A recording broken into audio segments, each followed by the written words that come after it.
agradeço a presença e agradeço a presidência da OAB e a presidência da mesa pelo convite e pela oportunidade de estar aqui com vocês e ter a oportunidade de ouvir uma palestra como a do meu colega, amigo do Vitor, Dr. Vitor, que nos faz perceber como a tecnologia ela tem seus encantos e, se nós não estivermos atentos, acabamos utilizando de uma forma indevida algo que é feito para nos interagir, para nos permitir uma inclusão, a difusão do conhecimento.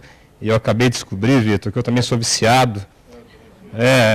Não bebo, só socialmente, não fumo, achei que não tinha vícios, mas tenho. Sou viciado porque, enquanto você falava, pensava aqui no joguinho do Facebook, na minha cidade, que eu preciso ali construir o armazém, que estava quase pronto para passar de fase. Então, realmente, todo mundo tem um vício. E agradecer ao meu amigo, ao meu colega, meu parceiro, o Dr. Coriolano, que também veio prestigiar num sábado à tarde, descendo da sua família, seus filhos, para compartilhar conosco deste momento. E agradecer aos colegas de mesa, o Dr. Edson, o professor Edson, e o Dr. Tupinambá, também professor Tupinambá, por permitir que eu antecipasse um pouco a minha apresentação, que eu moro em Brasília, mas a minha família, minha mulher e meu filho, moram em Ribeirão Preto, e se eu passar um sábado sem vê-lo, sem dar um beijo no meu menino, é como se a semana não tivesse valido a pena. Então daqui a pouco eu tenho que sair para chegar em Ribeirão antes dele dormir. Então agradeço a compreensão dos colegas por me permitir encontrar meu filho daqui a pouco, que depois tem que voltar para Brasília no domingo. Então, obrigado. Bom, hoje a minha missão dada aqui de representar a Polícia Federal, então falo em nome da minha instituição, a instituição que eu aprendi a amar. Tenho 10 anos como delegado da Polícia Federal e 7 anos à frente desta área de tecnologia na Polícia Federal, coordenando as ações em todo o território nacional. Falar um pouquinho sobre a atividade de inteligência na repressão aos crimes cibernéticos. Eu vou me permitir ser bastante natural, bastante à vontade, porque eu estou em casa, fui convidado e aceitei com muita honra ser membro da Comissão de Direito Eletrônico e Crimes de Alta Tecnologia da OAB São Paulo, e também fui um advogado militante, advoguei durante 4 anos e com muito amor também pela Ordem dos Advogados do Brasil. Então, aprendi a amar essas duas instituições que eu tive o prazer de integrar, tanto a Ordem como a Polícia Federal. Então, vou falar um pouquinho sobre a atividade de inteligência e vou apresentar um ponto de vista que eu defendo ferrenhamente, defendo com muito empenho, que é o nosso ponto de vista, que é um ponto de vista extremamente parcial, porque é o meu. Então, vou me permitir ser bastante franco e bastante transparente, e o meu objetivo aqui é falar, mas principalmente ouvir, porque a pessoa que fala e somente ouve a si mesmo, ela não cresce, ela não evolui e ela não aprende. Então, eu vou falar e eu gostaria que os senhores interviessem na minha apresentação, apresentando dúvidas, questionamentos, porque a ideia é apresentar um pouco dos nossos problemas, compartilhar com a sociedade para que nós, juntos, busquemos soluções. A atividade de inteligência. Quando a gente fala de atividade de inteligência, e aqui nós estamos no ambiente jurídico, e por isso que eu vou fazer uma série de provocações, o que seria a atividade de inteligência na atividade de segurança pública? Alguém teria esse conceito? E a definição desse conceito impacta completamente de como é que nós vamos tratar este tema. E o Brasil tem uma dificuldade muito grande de conseguir enfrentar os seus problemas. Nós temos uma dificuldade muito grande de debater os problemas, de aprofundar o conhecimento dos problemas, de tomarmos decisões sobre os problemas e depois de implementar as decisões. A gente prefere ir levando a coisa com o tempo, e aí surge uma crise, e no calor da crise se tomar decisões que muitas vezes são precipitadas, que depois nos obrigam a uma série de correções de rumos. Então, a atividade de inteligência ela também entra neste cenário. A atividade de inteligência é uma atividade que ela antecede a prática de ilícito para fim de atuação preventiva à conduta criminal. Ou seja, o que seria aqui uma atividade de inteligência? Eu acompanhar a atividade de vocês para, a partir de uma investigação prévia, a partir de um monitoramento prévio, detectar possíveis alterações de conduta que coloquem em risco a coletividade.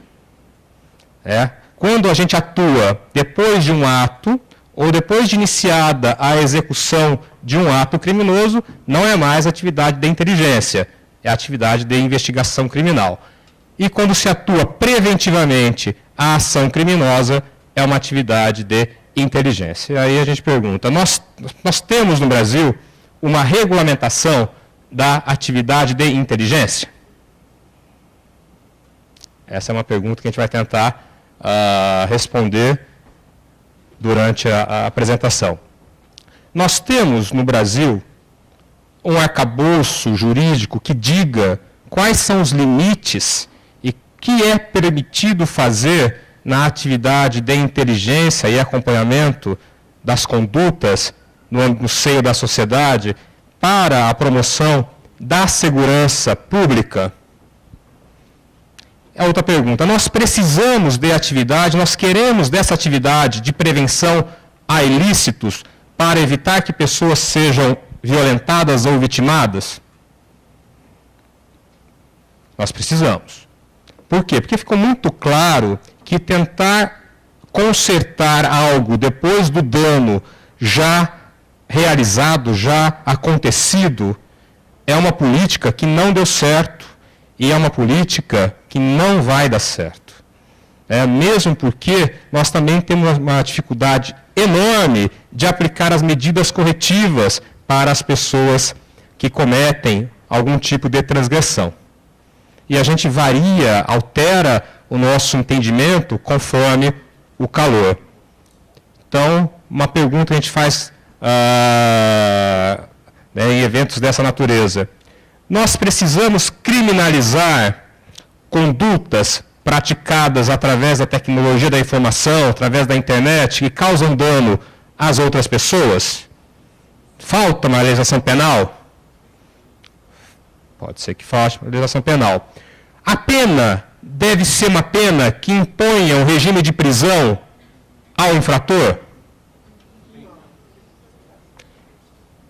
Então, quando a gente vai a uma cadeia e a pessoa está custodiada, presa, por ter cometido um crime contra a honra, um crime patrimonial não violento, um crime que não causa uma lesão real, uma lesão concreta a pessoas, nós consideramos isso normal?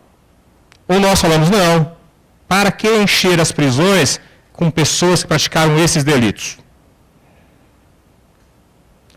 Aí a gente fala, não, então vamos soltar as pessoas. De repente, algum crime acontece que comove grande parte da população. O que a sociedade pede? Aumente a pena. Vamos prender. Então, é sempre essa discussão da sociedade que nós não conseguimos evoluir para encontrar as melhores formas de resolução dos problemas. Alguém propõe. Vamos trabalhar, então, com penas alternativas. Vamos. Se propõe um leque de penas alternativas. Restrição à frequência de determinados locais, restrição a sábados e domingos, dormir em estabelecimento prisional. Entretanto, na hora de implementar essas medidas, nós reconhecemos que o nosso Estado é muito carente e limitado, e nós não temos condições de executar essas medidas, e o que fazemos? Trocamos por cesta básica. Então, você que cometeu esse ilícito, que causou dano a alguém, vai no juizado criminal, pague 2 cestas básicas, e você está perdoado pelo Estado, pela sociedade. resolve a cesta básica e a pena alternativa nesta situação? Não. O criminoso olha e fala, compensa. É só isso? Eu posso fazer, eu posso violar direito de outro, e nós aprendemos no direito que o nosso direito acaba no momento que se inicia o direito do próximo, eu posso violar o direito e nada me acontece? Pois é. Nada acontece. Uma cesta básica só, e se não puder pagar, não está perdoado também. Porque ninguém é obrigado a pagar se não tem. É muito complexo. Bom, quando o sistema punitivo não funciona, surgem outras ideias. Vamos então sufocar e recuperar como pena o dinheiro que foi desviado. Um crime patrimonial, uma quadrilha desvia 100 mil, 1 milhão, 10 milhões, então vamos recuperar o dinheiro desviado e ele servirá como pena. Então a quadrilha desvia 10 milhões de reais. Nós sabemos que recuperar o dinheiro é extremamente difícil, extremamente complexo, e se 1% dos casos nós conseguimos é muito. Então a pessoa desvia 10 milhões, desvia 15 milhões, nós recuperamos 1 milhão, isso é pena? Isso é lucro. Ele desvia 10, perde 1. Quanto ele teve de lucro? 9 milhões. Isso acontece muito nos crimes do colarinho branco. E aí nós falamos o quê? Vamos colocar essa pessoa na cadeia? Esse corrupto na cadeia? Esta pessoa que desviou na cadeia? Não. Cadeia não é lugar para esse tipo de criminoso.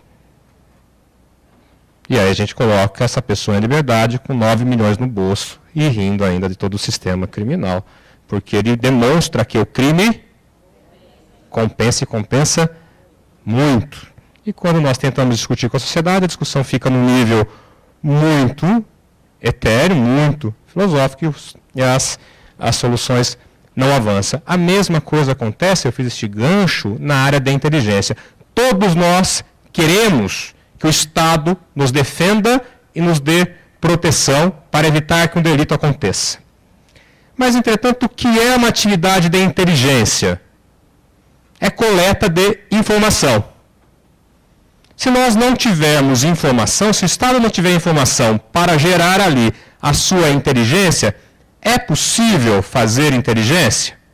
Não, não é possível fazer inteligência. E no mundo, né, da tecnologia, da Big Data, isso aí ganha uma dimensão extremamente complexa. E essa é a provocação que eu vou fazer. Se nós não temos meios legais de fazer ações preventivas, e o Estado necessita, e a sociedade necessita que se faça, qual é a saída, então, para as instituições realizar essa atividade de inteligência? Agir à margem, ou muito próxima à margem da lei. Então, por quê? Porque o Brasil não consegue reconhecer e discutir a real necessidade e quais os limites que é dado ao Estado brasileiro para promover a sua atividade de inteligência e investigação criminal. Aí a internet, todo mundo tecnológico que é posto à disposição das pessoas, ele é uma ferramenta incrível de inteligência e investigação criminal. E nós estamos vivenciando o lado oposto. O Brasil falta uma regulamentação, falta um arcabouço para tratar desse acesso à informação para fins de inteligência e investigação criminal. Onde nós temos um lado oposto, que também não é o ideal, e se demonstra um total abuso das liberdades e garantias individuais. Quem lembra, quando a gente comenta esse tipo de situação, que fato vem à cabeça, e muito recente, e que chocou, na verdade já era conhecido, mas quando é exposto, choca por nos dar um contato direto com a realidade.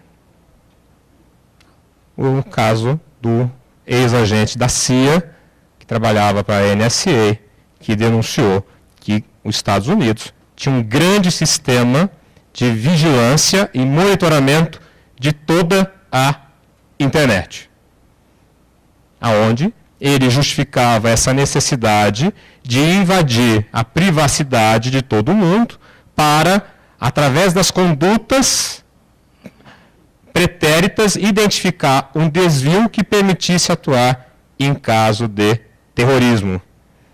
Todo mundo teve conhecimento dessa notícia? Acredito que sim.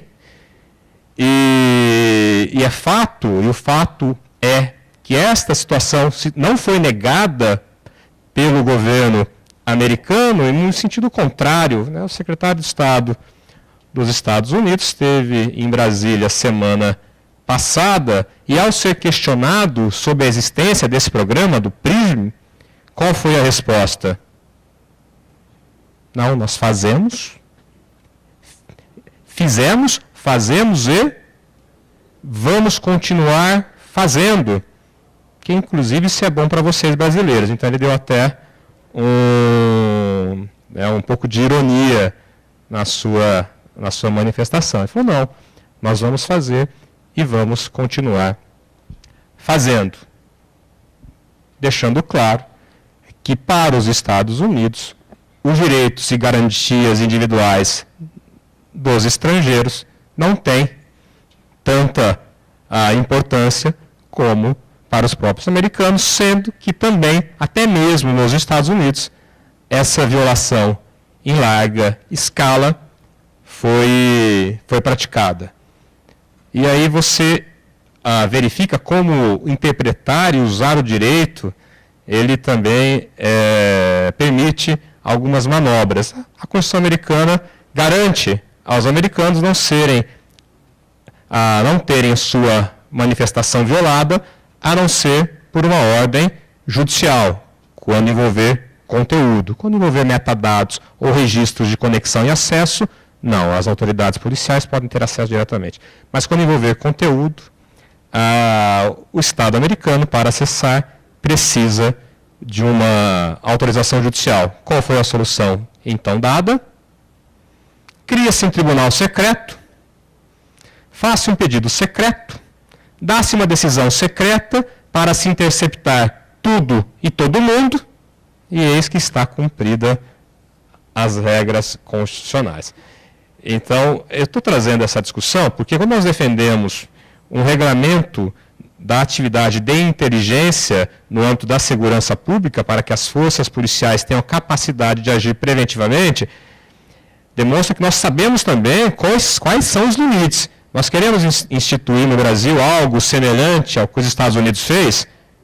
Não, de forma alguma, e eu acredito que não teria nenhum brasileiro com a coragem de defender esse tipo de medida. Mas nós também podemos ficar de mãos amarradas completamente, sem termos acesso a qualquer informação, principalmente quando haja uma conduta suspeita que nos impede de garantir a segurança pública dos brasileiros? E hoje é isso que acontece. Hoje as forças policiais, as polícias judiciárias, a Polícia Federal e a Polícia Civil têm pouquíssimos instrumentos tecnológicos e jurídicos para o enfrentamento da criminalidade. E nós verificamos que as discussões postas não aprofundam neste debate de quais são os problemas e de quais são as soluções. Nós vivemos uma crise de segurança pública, nosso país é um país violento, tanto no ambiente da tecnologia, no espaço cibernético, como fora, no ambiente cinético, no ambiente físico. É um país violento, extremamente violento. É difícil combater o crime e promover segurança pública? Está gravando, não está? Está gravando. É facílimo combater o crime e promover a segurança pública. Depende de 3 fatores, 3 elementos. Nós precisamos ter acesso a informação rápida, e hoje o mundo é do agora, não é o daqui 6 meses, é o de hoje. Eu preciso ter acesso à informação online, eu preciso ter estrutura física adequada e eu preciso ter um recurso humano, uma estrutura humana capacitada e em quantidade suficiente. Se eu tiver informação, se eu tiver recursos humanos agregados à tecnologia e tiver estrutura física, é muito fácil combater o crime. E eu dou um exemplo. Em 2008, nós iniciamos um projeto de combate às fraudes eletrônicas bancárias. A Caixa Econômica é um grande banco, ela é uma empresa pública e os crimes praticados contra a Caixa competem à Polícia Federal a sua investigação. E nós tínhamos por volta de 40 mil inquéritos instaurados por ano na Polícia Federal. 40 mil inquéritos policiais instaurados ao ano. Na polícia toda, nós tínhamos por volta de 180 mil. Só de fraude eletrônica eram por volta de 40 mil, um prejuízo de 220 milhões ano somente para a Caixa Econômica Federal. E fomos estudar o nosso processo. Na época, e ainda hoje, um pouquinho mais mitigado, o mundo jurídico e a interpretação que era dada na Polícia Federal fazia uma análise rígida do princípio da obrigatoriedade. Quem já ouviu falar do princípio da obrigatoriedade? Que diz que toda notícia apresentada à polícia deve se transformar em uma investigação criminal. Isso é viável? Isso é razoável? Isso é possível? Não. Isso é impossível. A não ser que as pessoas queiram se enganar. Se elas quiserem se enganar, tudo pode ser formalizado, tudo pode ser documentado, tudo pode virar um caminhão de papel e não dar resultado nenhum. Era exatamente isso que a gente fazia. 40 mil inquéritos, um caminhão de papel. A efetividade e a eficiência e eficácia era próxima a zero. Zero. Por quê? Porque a gente preferia se enganar, formalizando tudo, sem ter um comprometimento e um compromisso com o resultado. Por conta de uma interpretação equivocada do mundo jurídico. Por conta da equivocada. Em 2008 nós mudamos esse processo. Fizemos um acordo com a Caixa e trabalhamos com o Ministério Público para mudar. Olha, nós sabemos que esse tipo de delito é praticado por quadrilhas que não fazem 1 ou 2 fatos, 3, 4, 10. Fazem 1.000, 2.000 fatos. Então, o que é mais razoável? O que é mais inteligente? Nós instaurarmos uma investigação para uma quadrilha e nessa investigação relacionar os 10.000 fatos ou 10.000 investigações para uma quadrilha? Evidentemente que é uma investigação para uma quadrilha. E em 2008, então, nós mudamos um processo e com o uso da tecnologia, passamos a receber em Brasília todas as fraudes praticadas no Brasil inteiro da semana anterior. Então, o que demorava meses para chegar, passou a chegar à Polícia Federal em dias. Se a fraude foi na segunda, chegava na outra segunda. Se foi na sexta, na segunda. Então, variando de 3 a 7 dias. E, além disso, o que vinha em papel passou a vir em meio eletrônico, em planilha, em sistema. O que nós fazíamos manualmente, nós passamos a fazer com o uso da tecnologia, uso de sistemas de inteligência, análise e cruzamento de dados. Ou seja, nós cumprimos a primeira etapa, que é a informação. Hoje a Polícia Federal tem a informação sobre o crime do Brasil todo. Segunda etapa, estrutura física. Quantas delegacias de crimes cibernéticos nós tínhamos em 2008 no país? Não na Polícia Civil, vou trabalhar na Polícia Federal. Quantas? Nenhuma. Se não há nenhuma delegacia, quantas investigações havia em andamento? Nenhuma, mas 40 mil inquéritos espalhados. Nenhuma. Então nós tivemos que constituir, criar as delegacias. Feitas as delegacias de crime cibernético em 10 estados, onde havia a principal demanda, faltava o quê? O pessoal. A informação nós conseguimos, a estrutura física nós conseguimos, e o pessoal?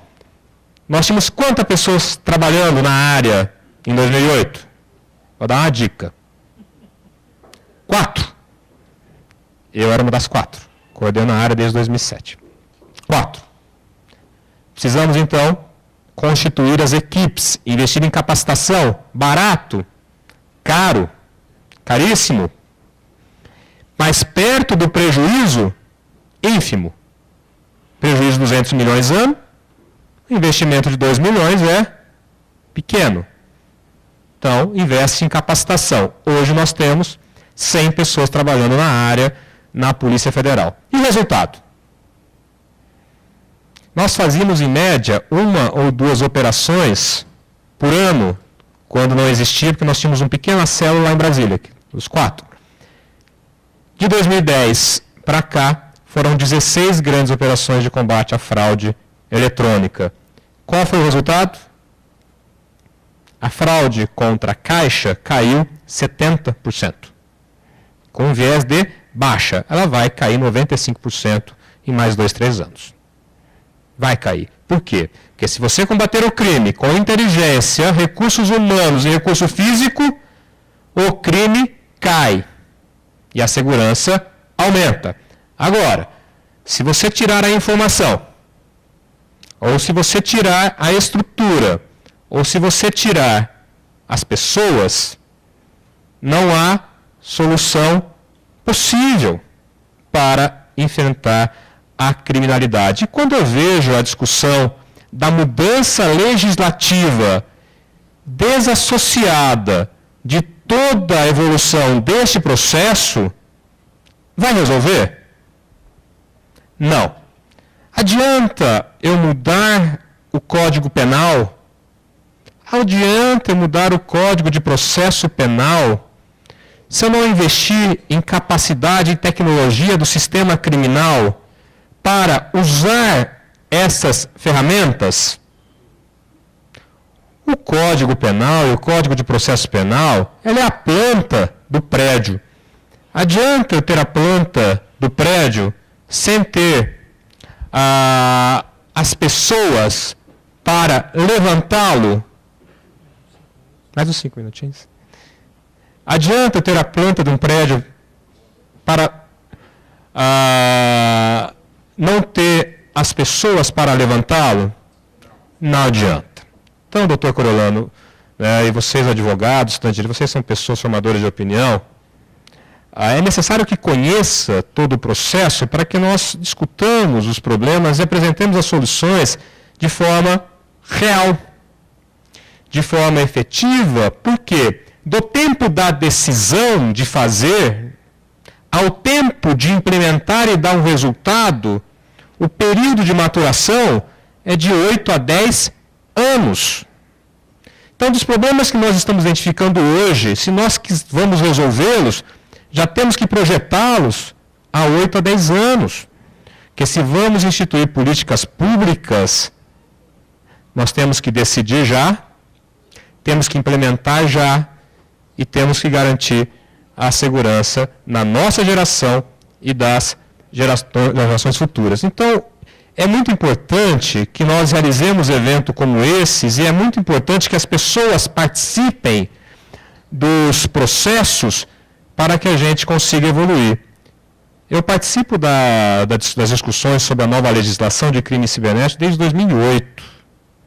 Acompanhei o projeto de lei do senador Azeredo, então senador Azeredo, depois apelidado de AI-5 Digital.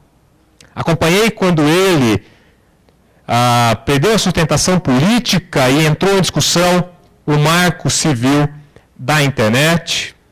Acompanhei quando o Marco Civil da Internet, ele trouxe disposições que afetam as investigações criminais e é importante que nós discutamos essas disposições, porque o Marco Civil da Internet, ele limita a capacidade do Estado em acessar informações para fins de inteligência e investigação de crimes, ao condicionar o mero acesso a dado cadastral à prévia autorização judicial, ao liberar o uso de criptografia sem uma regulamentação do Estado brasileiro, ao tempo que garante uma privacidade para o cidadão do bem, também garante uma privacidade para o cidadão que usa para o mal. São coisas que nós temos que discutir. E ao tempo que o Marco Civil também impede que a polícia haja imediatamente para cessar a lesão diante de um crime.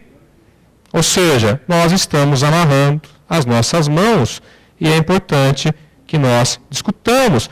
E também acompanhei quando as crises de 2011 dos ataques e a crise da veiculação da foto da Carolina Dickmann estimularam a aprovação da nova lei de crime cibernético, a lei 12.737. É preciso que a gente aguarde as crises acontecerem para tomarmos decisões? Não é preciso. É possível que a sociedade brasileira sente uma mesa e resolva os seus problemas de forma negociada, de forma conversada, de forma madura.